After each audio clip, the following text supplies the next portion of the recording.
The Port Authority not happy with environmental issues in a private subdivision. And a new agricultural method being explored. The Bahamas Tonight, the Northern Edition, starts now. This is the Bahamas Tonight, Northern Edition.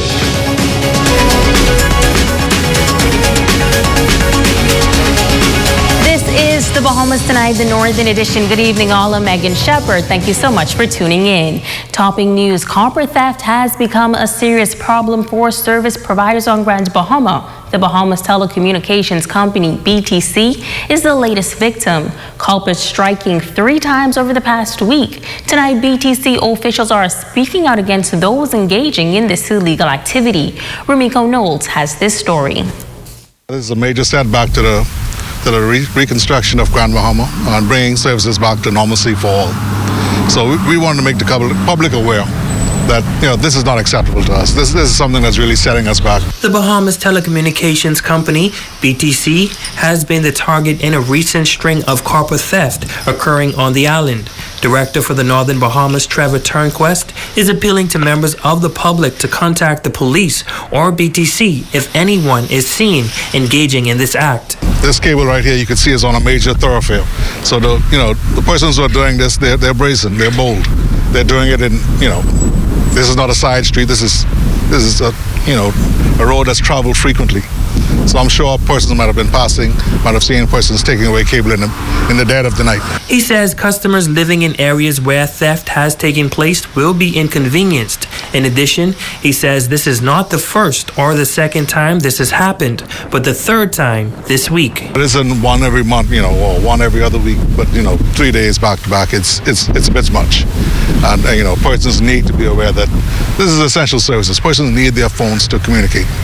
And this is not just a phone, this is internet access also. So in emergencies, persons want to be able to make a call. And we applaud everyone. If you see something, just say a word to the police, to BTC, so we can put an end to this. Noting that copper theft is not only a setback for the company, Turnquest says it is also very costly to repair. This particular incident right here would cost BTC in the neighborhood of $5,000 to $6,000 just for the material. Of course, you have to add in labor. And on top of that, the credits that we have to give back customers because, service has been interrupted. And our crew is going to make sure customers are in service. Yeah, so, it's a cost to all. If you see something that doesn't look right, make a call to BTC, to the police, so that we can put an end to this nonsense that's happening with cable and copper theft in beautiful Grand Bahama. Rumiko Knowles, ZNS Network News. Environmental concerns remain a bone of contention for residents in Bahamas for many years. Now, while this subdivision is owned and operated by Harkar Developments, tonight the Grand Bahama Port Authority is updating the public on their efforts to bring about some resolution.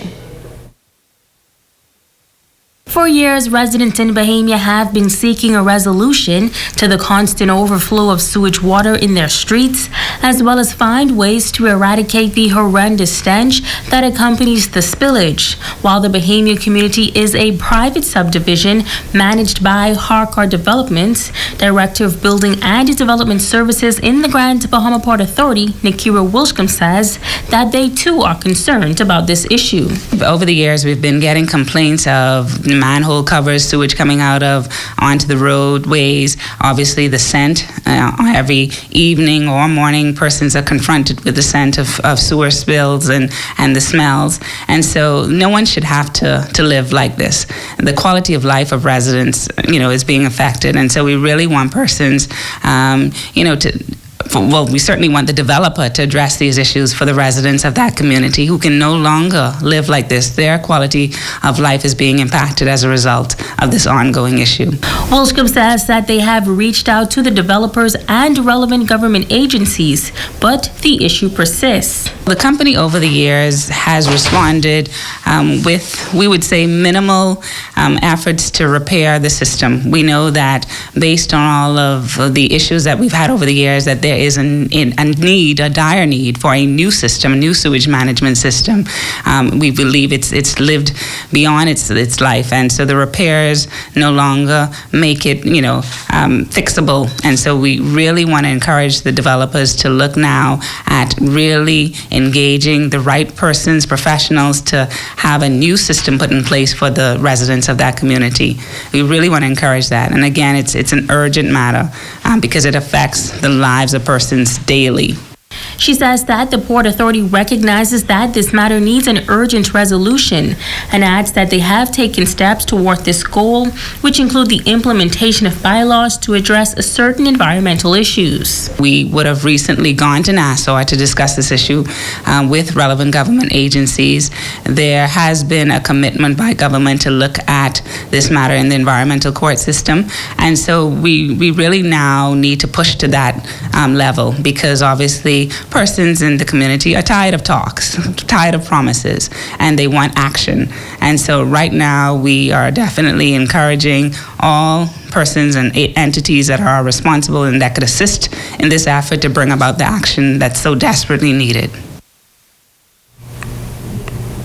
Now, we spoke to a representative of Harkar Development for their take on the situation. We were told that the developers continue to spend a significant amount of money on the sewage plant and that there has been some improvements. The representative says parts have been ordered, but it takes a while for the parts to be delivered. He says once the parts arrive and are installed, residents should see a difference within 4 to 5 weeks. He says the problem should be less severe. In other news, educators attending a seminar today focusing on the National Aquaponics program, spearheaded by the Department of Agriculture. Officials from the Bahamas Agriculture and Marine Science Institute, BAMSI, led the discussion on promoting climate-resilient agriculture and fishing in the school system. Jamila Mizik was there. The Department of Agriculture hosting a group of teachers to a seminar focused on aquaponics, a system of aquaculture in which the waste produced by farmed fish or other aquatic creatures supplies the nutrients for plants grown hydroponically, which in turn purifies the water. Leading the discussion was BAMSI National Youth Development Officer Azrali Roll, who says the goal is to sensitize more young people to climate-smart agriculture. What we want to include is more sustainable practices in agriculture, more practices that will allow us to work along with the environment to produce as much as we can produce to feed our economy. That's our number one goal, is to feed our economy. About 90% now of our food is being imported. That places a strain on our healthcare system because now we eating things that, chemical filled, preservative filled. When we look at our schools, not a lot of young people are interested in agriculture, and most of our farmers are aged, and I don't want to say dying, but retiring. So we are trying to get more young people into agriculture, and we are looking to do it through technological advancements. She says they're hoping that through the program, the students gain a greater appreciation for the science of agriculture, and there are some key objectives. So what we want to do is reinforce scientific concepts and technical components in your science classrooms. We want to explore different ways that aquaponics can be integrated on a classroom level, meaning that when we put these systems in your schools, we want the science teacher, the math teacher, the food economics teacher, we want everyone to be able to integrate aquaponics and the techniques that comes with aquaponics, the components of aquaponics, and be able to apply it to some aspect of their classroom instruction. Jamila Mizik, Saturday Network News.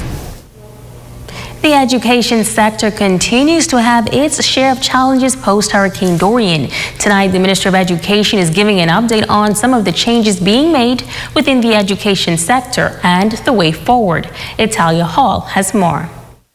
The public school system on Grand Bahama has been without a chief of security for more than a year. That's following the sudden death of former chief of security Franklin McCoy in January of 2019. Education Minister, the Honorable Jeffrey Lloyd, says they are seeking to fill that position. In fact, he notes that they are now in the final stage of selecting a candidate for that top post. The government has made some decisions with regard to the transfer of former senior police officers to certain ministries. The Ministry of Education is one of those. As a result, there is an adjustment in the hierarchical command of the security division within the ministry, and that will result in a certain decision being made with regard to Grand Bahama. So Grand Bahama can look forward to, the command of the security division here being addressed just about now. Now, as it relates to the new junior high school in Holmes Rock, Grand Bahama, that has been under construction for almost 4 years. The minister says the school will be ready for the new school year. That has been dragging along a little bit longer than we certainly would even care to admit, but that is going to be ready for September of 2020. We have been assured, and work, I am advised, is now continuing. There had been a delay in one of the particular assignments on that property, which now has been restarted, and that should be no problem in getting conclusion. We are also now being ready with the provision of supplies, like desks and chairs, so they have already been ordered so that they can be in time, so that wouldn't create a delay for that school's opening. But in the eastern end of the island, things are a bit different, as all 4 schools in that district incurred significant damage during Hurricane Dorian. Minister Lloyd says serious discussions are ongoing, but he does not want to preempt the possible decision that will be made. Looking very closely at what we are going to do, whether we are going to repair those 4 schools or rebuild or build a single school that can accommodate all of those students. I wouldn't want to say what that decision is, because we are collaborating between the Ministry of Works, the new Ministry of Reconstruction, as well as the Ministry of Finance, and there are some NGOs that have also expressed an interest in assisting us in whatever we do. So I would tell you that within a matter of a week or so, there would be a public announcement as to precisely what we are going to do. With regard to all of the school repairs here and or any rebuilding exercises in respect of the Ministry of Education, that now, as you may know, falls under the Ministry of Reconstruction. It's Halia Hall, ZNS Network News. The Bahamas Ministry of Tourism and Aviation recently partnering with the Grand Bahama Island Board Tourism Board to host a group of journalists and bloggers on a familiarization visit to the island. These riders who attended the Caribbean Travel Marketplace event in New Providence took advantage of the tours offered by the various promotion boards. Tonight, tourism officials say they hope to reap huge dividends as a result of the visit. Jamila Mizik reports. And we're really, really happy and optimistic about 2020. General Manager at the Ministry of Tourism in Grand Bahama, Stephen Johnson, says they're pleased with the restoration efforts as it relates to tourism in Grand Bahama, and despite the damage caused by Hurricane Dorian, they're expecting record-breaking numbers. We expect that this year, it's going to be record-breaking for Grand Bahama. As you can tell, our Director General and the Minister, they revealed last week that the Bahamas welcome 7.2 million visitors to our shores and islands of the Bahamas, and Grand Bahama is a significant part of that, even with the passage of Dorian. So we expect that this year coming, we're going to even do better to bring tourism to our shores in Grand Bahama Island and to the Bahamas in general. He says the ministry has sought international help to promote Grand Bahama and help revitalize the island's tourism sector. Over the last 2 weeks, we've had about 10 major groups come here, from bloggers to travel agents to tour operators. We've had USA Today here. We had Travel Weekly. We've had major publications that have come here to write about Grand Bahama, to go back home and pass the word on. It's just been so good, the significant support we've received here. And as for those who participated in the familiarization tour, Johnson says they were quite pleased with the experience. We had bloggers from all over, from France, and they were just amazed to see how fast Grand Bahama recovered. They came here. They expected to find a devastated Grand Bahama, but they saw other. They saw a very prosperous destination. People out at the Fish Fry, West End, and going to the east to see various different parks. And so they were really, really happy that they involved themselves in activities, and we showed them around. And we got to millions of impressions from these bloggers that came down from France. So we're so happy that people are coming here to see us and to tell the story of Grand Bahama. Jamila Mizik, ZNS Network News.